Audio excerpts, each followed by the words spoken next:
Assalamualaikum warahmatullahi wabarakatuh. Yang saya hormati Ibu Nurlianti Musni M.Ikom selaku dosen pengampu mata kuliah Etika dan Hukum Pers. Sebelumnya perkenalkan, nama saya Gilang Purnomo Sidi dengan NPM D1C023063 Prodi Jurnalistik kelas A. Pada kesempatan kali ini saya akan menjelaskan secara garis besar topik yang sangat penting dalam dunia jurnalistik, yaitu hukum dan etika dalam pers. Kita akan mengupas pengertian, aturan dasar, serta konsekuensi yang dihadapi jika pers tidak mematuhi aturan dan etika yang berlaku. Mari kita mulai. Apa itu hukum dan etika dalam pers? Hukum dan etika pers merupakan dua hal yang penting dan tentu ini sangat berkaitan di dalam dunia jurnalistik. Definisi hukum pers, hukum pers adalah seperangkat aturan dan regulasi yang mengatur praktik jurnalistik. Di Indonesia, hukum pers diatur oleh Undang-Undang Nomor 40 Tahun 1999 tentang pers. Hukum ini berfungsi untuk melindungi kebebasan media, memastikan hak jurnalis untuk mengakses dan menyebarkan informasi, serta melindungi masyarakat dari informasi yang tidak benar atau merugikan.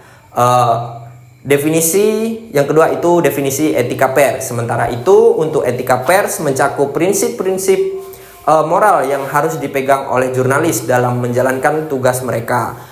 Etika mencakup nilai-nilai seperti kejujuran, akurasi, dan tanggung jawab. Jurnalis dituntut untuk menyampaikan informasi dengan cara yang tidak menyesatkan dan menghormati hak-hak individu yang diberitakan. Tentu hubungan antara hukum dan etika.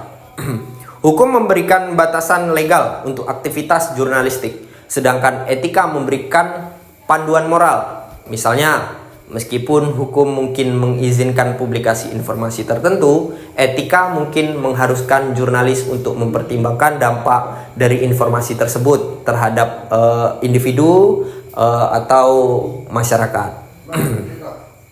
Untuk yang kedua, aturan dasar dalam etika dalam hukum pers dan etika pers.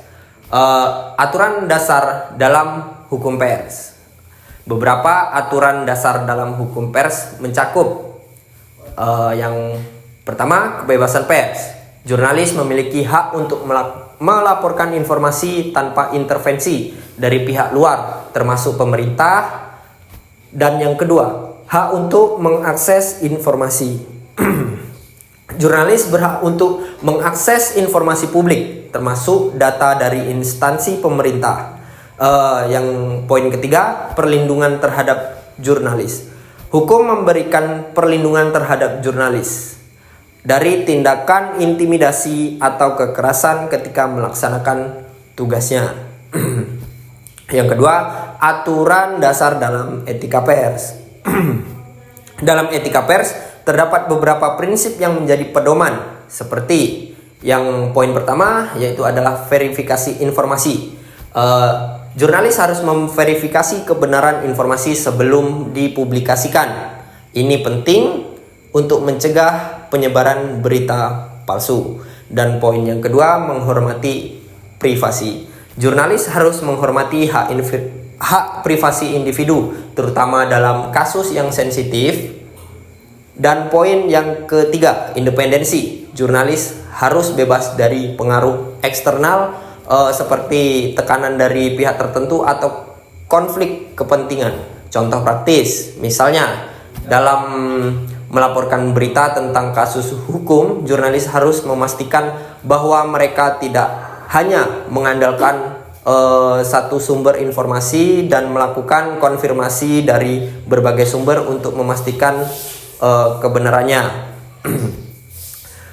Tentu yang terakhir, konsekuensi jika ketidakpatuhan, yaitu dampak hukum Ketidakpatuhan terhadap hukum pers dapat mengakibatkan berbagai konsekuensi tentunya. Media dapat dikenakan sanksi administratif seperti denda atau bahkan pencabutan izin usaha. Dalam kasus yang lebih serius, jurnalis bisa menghadapi tuntutan pidana seperti pencemaran nama baik atau penyebaran informasi palsu. Jika dampak etika, ketidakpatuhan terhadap etika pers juga memiliki dampak yang signifikan jika media atau jurnalis menyebarkan informasi yang salah atau tidak diverifikasi. Ini dapat merusak reputasi individu yang diberitakan, menciptakan kekacauan di masyarakat, dan mengurangi kepercayaan publik terhadap media. Seperti contoh nyata, ada banyak contoh di mana pelanggaran etika mengakibatkan skandal besar, seperti berita palsu yang merugikan seseorang. Misalnya, jika sebuah media mengeluarkan berita yang tidak akurat tentang seorang publik figur, ini dapat mengakibatkan kerugian finansial dan emosional bagi individu tersebut, serta menurunkan kredibilitas media itu sendiri. Krisis kepercayaan publik. Dalam jangka panjang, pelanggaran terhadap hukum dan etika dapat menyebabkan krisis kepercayaan publik. Jika masyarakat merasa media tidak dapat diandalkan, mereka mungkin beralih ke sumber informasi yang lebih tidak terverifikasi, yang dapat memperburuk penyebaran berita palsu. Tentu dengan mematuhi hukum dan etika pers dapat berfungsi sebagai pilar demokrasi yang sehat dan memberikan kontribusi positif bagi masyarakat. Dari penjelasan sebelumnya tadi ditarik kesimpulan, yaitu hukum dan etika dalam pers adalah landasan penting untuk praktik jurnalistik yang baik. Mematuhi aturan ini tidak hanya melindungi jurnalis dan media, tetapi juga memastikan masyarakat mendapatkan informasi yang akurat dan bermanfaat. Baik, mungkin semoga video ini memberikan pemahaman yang lebih baik tentang pentingnya hukum dan etika dalam pers. Terima kasih. Mungkin cukup sekian. Terima kasih. Saya tutup. Wassalamualaikum warahmatullahi wabarakatuh.